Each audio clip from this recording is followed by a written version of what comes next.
Hi everyone, it's me Sam again. How are you today? Hope you are all good. So in today's lesson, we're going to continue our subject of writing a letter, especially for those who want to take a general Ielts exam. This is quite crucial for them because today we are going to know more about letters. Furthermore, if you want to write a business letter or even a friendly letter, or any type of emails, the part that I'm going to teach you today is going to be quite necessary for you and useful. So try to remember what I'm going to just tell you because it's quite essential. When you are seeing somebody, definitely you need to say to them, "Hi, how are you today?" And when you are going to write a letter, definitely you need to do so. You need to add certain phrases or words in order to say, "Hi, how are you today?" Something like that. We call that part of the letter a salution or greetings. In this part, you are going to simply say hi to your reader or the recipient of that letter. There are, of course, many ways you can simply do that. I mean, to salute your reader or the recipient of that letter.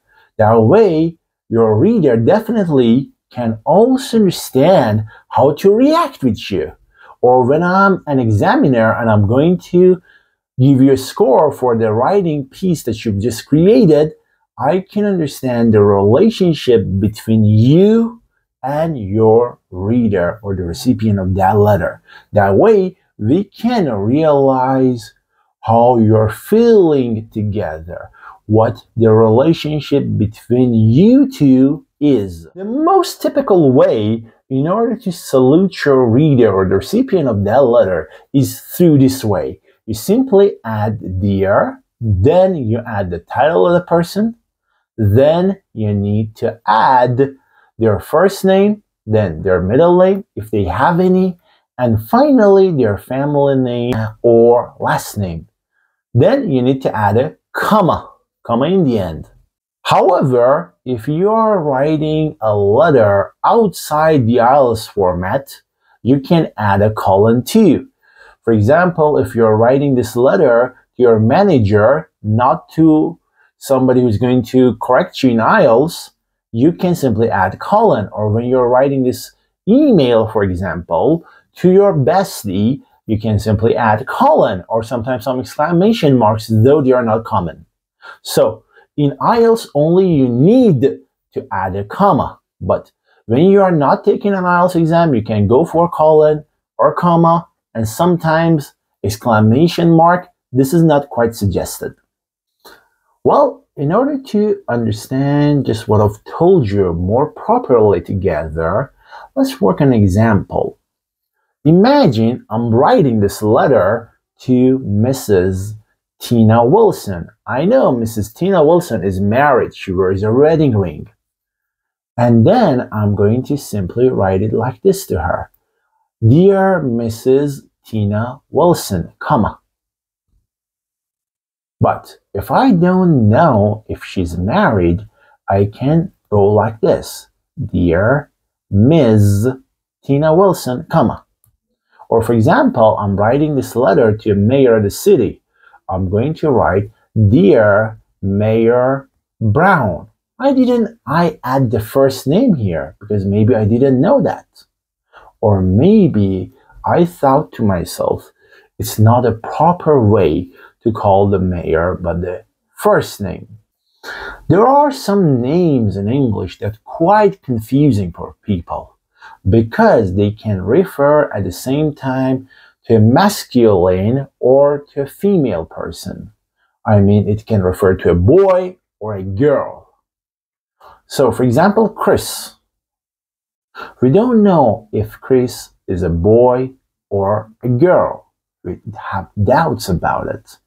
So in this way, when we are writing it, of course, it should be outside the Ielts exam, because in Ielts exam, the whole thing is up to you. You can create any kind of names you want.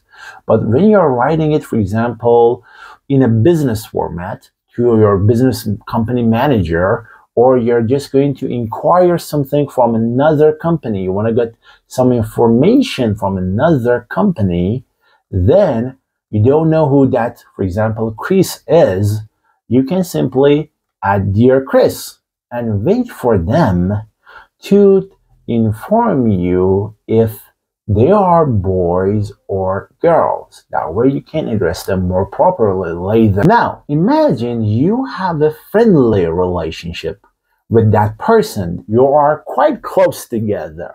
You have a very quite friendly relationship together.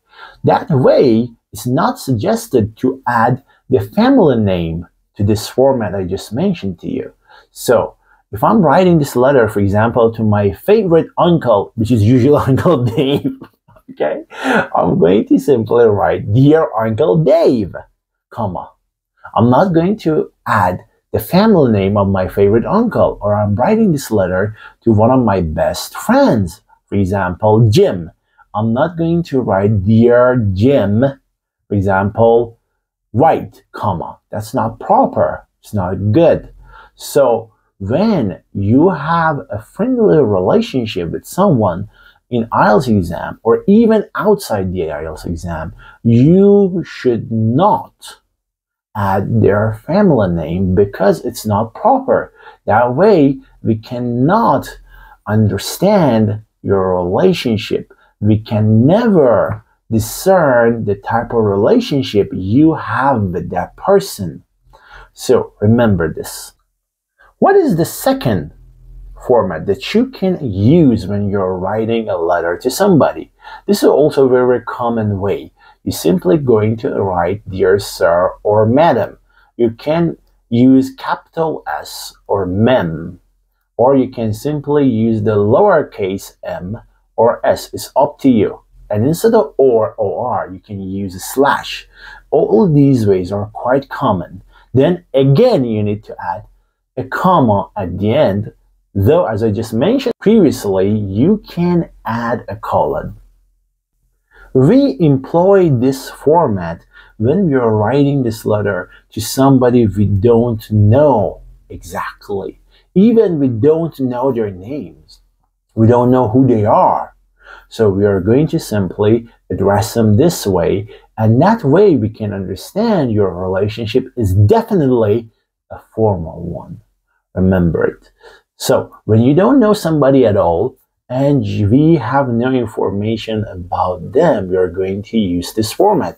Or sometimes we are writing this letter to a special place. We don't know who is going to answer that letter. So we use this format again. So these two ways are not the only ways you can use in order to write your solutions or greeting of that letter. There are other ways too, but when you're writing an IELTS exam, remember, in IELTS exam only, you can go for these two ways. The other ways are not acceptable in IELTS format. Recently, in IELTS prompts, you can simply find which two way you should go for. Go for Dear Sir or Madam or Dear blah blah blah. Remember, your relationship is quite important, and if you know the person, you should not go for Dear Sir or Madam. These are quite important hints. So let's figure out more about the other ways we can write solution when we are writing an email or a letter. There are many ways. The most common way is using to whom it may concern. Remember, many people think it's not a good way to address people. We use this format definitely when we don't know who the recipient is and who is in charge of answering the letter. This is a very quiet and formal way of addressing your recipient for solution. You can simply go for this too. For example, hi. Hi, the name of the person. Hi, for example, Tina. Hi, John. This is a very quite new way when you're writing an email to persons. When you're writing, for example, a letter, you should not use this way. It's not quite proper. But when you're writing an email, because email is quite more friendly, you can simply add that, even though you don't know the recipient at all. That way, you can show you have a better relationship with that person, and that person will definitely reach you more friendly when they want to write a letter back to you. You can also go for greetings, blah, blah, blah, the name of the person. This is also a new and formal way of addressing people. But if your relationship, again, is not formal and it's a friendly one, you can simply add greetings, John. But that's not quite common. We use it for formal ones. For example, greetings, employees.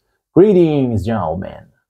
Greetings, ladies. Greetings, my best friends. And usually you use it when you're going to address this letter to a certain group of people, not just one person. You're going to deal with lots of people, not just one. Okay, that's it for today. That's our lesson. Hope you enjoyed it and use it properly. These two ways you need to use for addressing people in the solution of your letter. See you soon. Have fun. Bye-bye.